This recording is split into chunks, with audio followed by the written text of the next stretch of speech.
Smart saving plan తో మీ ఆత్మీయులకు ఉజ్వలమైన సురక్షితమైన జీవితం అందించండి. టాటా ఏఏతో ఇది సాధ్యం. నమస్తే అండి. స్క్రీన్ మీద కనబడుతున్న పువ్వులను చూస్తున్నారా? ఎంత అందంగా, ఎంత కోమలంగా, ఎంత మృదువుగా విచ్చుకున్నాయంటే అసలు చూడ్డానికి చాలా అందంగా కనిపిస్తున్నాయి. మంచి సువాసనతో. వీటిని బ్రహ్మ కమలాలు అంటారు. ఇవి ఎక్కువగా హిమాలయ పర్వత ప్రాంతాల్లో, ఇంకా Uttar Pradesh, Burma, Tibet, Nepal, south China ఇట్లాంటి ప్రదేశాల్లో, మన ప్లేస్లో ఇంకా ఉత్తరాఖండ్, ఈ ప్లేసుల్లో చాలా ఎక్కువగా కనిపిస్తూ ఉంటాయి, పెరుగుతాయి కూడా. అయితే ఈ బ్రహ్మకమలం ఉత్తరాఖండ్ యొక్క రాష్ట్రీయ పుష్పం. దీన్ని కింగ్ ఆఫ్ హిమాలయన్ ఫ్లవర్ అని కూడా అంటారు. ఈ మొక్కలు ఎంత స్పెషల్ అంటే, ఇది కొంచెం మట్టిలో ఒక్క ఆకుని ప్లేస్ చేసినా ఇది పెరిగి పెద్దయి పువ్వులను ఇస్తుంది. అండ్ ఇంకొక స్పెషల్ థింగ్ ఏంటంటే, మీరు గమనించండి, పువ్వు ఆకు చివర నుంచి పూసింది.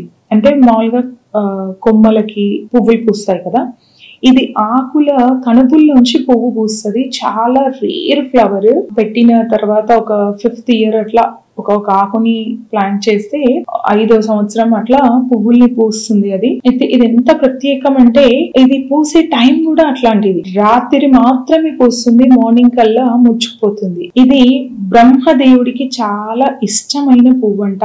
అందుకని దీన్ని బ్రహ్మకమలని పిలుస్తారో ఏంటో మరి. ఇది హిందూ మతంలో చాలా ప్రాముఖ్యత ఉంది దీనికి. ఇది స్వచ్ఛతకి, ఆధ్యాత్మికతకు సింబల్ గా ఉంటది. అయితే ఇది చూడడానికి అందంగా ఉండడమే కాదు, దీంట్లో ఔషధ గుణాలు కూడా ఉన్నాయి. దీని గురించి తెలుసుకోవాలి అని అనుకున్నప్పుడు, బ్రహ్మకమలం సాధారణంగా హిమాలయాల్లో పూస్తుందని తెలిసింది. కానీ దాన్ని మనం తెచ్చుకొని పెంచుకుంటే మన ప్రాంతాల్లో కూడా తొట్టిలో పెంచుకోవచ్చు, కింద నేలలో పెట్టి పెంచుకోవచ్చు. ఎండ తగిలినప్పుడు అసలు ఇవి పుయ్యవు. మొత్తం రాత్రి వాతావరణం అంతా కూల్ అయ్యాక, స్పెషల్ గా ఈ మాన్సూన్ టైంలోనే ఇవి విచ్చుకుంటాయి. అయితే హిందూ పురాణాల ప్రకారం ఇది లక్ష్మీదేవికి కూడా ఇష్టమైన పువ్వుగా వర్ణిస్తారు. బ్రహ్మకమలంకి వచ్చేసి ఔషధ గుణాలు ఉంటాయని చెప్పాను కదా, ఇది చాలా ఆరోగ్య సమస్యలకు ఉపయోగపడుతుందని నమ్ముతారు. దీని ఆకులు, పువ్వులు రెండింటినీ ఔషధాల్లో వాడతారు. వాస్తు ప్రకారం కూడా బ్రహ్మకమలం మొక్కను ఇంట్లో ఉంచుకోవడం శుభప్రదంగా భావిస్తూ ఉంటారు. ఇది ఇంట్లో పాజిటివ్ ఎనర్జీని పెంచుతుంది అని నమ్మకం అన్నమాట. బ్రహ్మకమలం మొక్కను జస్ట్ అట్లా కత్తిరించి, ఆకును కత్తిరించి పెట్టినా జస్ట్ నీళ్ళ పొరలలో వేసేస్తే అది హ్యాపీగా పెరుగుతుంది. అసలు స్పెషల్ గా కేర్ తీసుకొని పెంచాలి అన్నంత అవసరం కూడా లేదు. జస్ట్ మనం అట్లా పెట్టేస్తే అది పెరిగిపోతుంది. అండ్ ఇది పెంచడం చాలా ఈజీ కూడా. అంటే ఎట్లాంటి తెగుళ్ళు అట్లాంటివి ఉండదు. చూస్తే రణపాలాకు ఎంత మందంగా ఉంటుందో అట్లా మందంగా ఉంటది. కానీ దీని ఆకులు చాలా పొడుగ్గా ఉంటాయి. ఎంత అందం అంటే అసలు చూస్తున్నంతసేపు అట్లా చూస్తూ ఉండాలనిపించింది. ఇది చాలా మంచి సువాసనను కూడా ఇచ్చింది. ఇది చాలా మంచి సువాసనను కూడా వెదజల్లుతుంది. తప్పకుండా వీలుంటే పెంచండి, చాలా మంచి శుభ పరిణామాలు ఉంటాయి అని చెప్తున్నారు. నమ్మకం.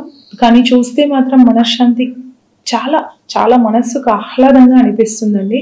ఒక సాటిస్ఫాక్షన్ ఉంటుంది అట్లాంటి రేర్ ఫ్లవర్స్ విచ్చుకున్నప్పుడు. అంటే మనం సంవత్సరం అంతా ఎదురు చూసి ఆ మొక్కని పెంచి అదొక రోజు విచ్చుకుంటే ఆ అందము, ఆనందము అన్ని అసలు అనిర్వచనీయం. అంటే చెప్పడానికి వీల్లేదు. అంత ఆ ఫీల్ ని పొందాల్సిందే తప్ప ఒకరు చెప్తే మనకు సాటిస్ఫాక్షన్ ఉండదు. నిజంగా ఐఎమ్ సో హ్యాపీ ఈ రోజు ఈ పువ్వుల్ని ఇట్లా విచ్చుకోవడం, చూడడం.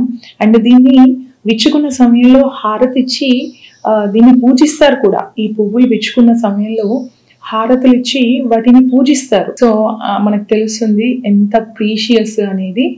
సో వీలైతే ఫ్రెండ్స్ పెంచుకోండి. Thank you.